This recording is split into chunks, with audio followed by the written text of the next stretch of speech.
This video is to introduce conversation analysis. Before introducing basic concepts of conversation analysis, I'd like to ask a question. Imagine you are a staff member in an emergency psychiatric hospital, and the most important job is getting the caller's name. What are you going to do to elicit the caller's name after taking the call? Would you ask someone's name directly by "What is your name?" from which the caller might reply "Why?" instead of giving his name. Harvey Sachs, one of the key figures in the development of conversation analysis, introduces a way of getting the caller's name from analyzing recorded data of conversation. That is, "This is Mr. Smith. May I help you?" So, providing the call taker's name first can get the other to provide his name. In this case, there are two practices of speaking to ask for the other person's name. "What is your name?" or "This is Mr. Smith. May I help you?" Each question triggers different answers, and the latter one may successfully elicit the other person's name, providing a slot for a name instead of directly asking for name. Like this, conversation analysis examines the relation between practices of speaking and the actions in talk within sequences.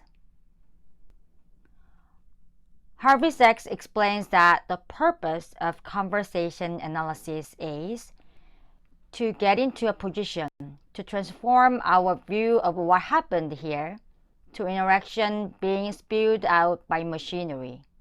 The machinery being what we are trying to find, where in order to find it, we've got to get a whole bunch of its products. To understand this product machinery metaphor, it would be helpful to think of the clock as a product which consists of such machinery as many cogwheels and other components to work the clock. Likewise, conversation consists of organizations such as overall structure organization, turn-taking, sequence, preference, and repair organization. Because this is an introductory video, I'd like to give one short conversation and briefly show how this conversation can be examined on the basis of the organizations. This is a conversation between Anne and her husband Jeff after entertaining two old friends and their child and sending them off. In terms of overall structural organization, this conversation can take place when people want to initiate a discussion about how the gathering went after the guests had left. This utterance assesses their gathering and marks its completion with the past tense "was" in line 1. Secondly, turn-taking organization helps us see that "there was fun" in line 1 can be a possibly complete turn, unlike "that" or "that was." So, the phrase "that was fun" can be considered as both a possible completion and the actual completion of Anne's turn at first sight.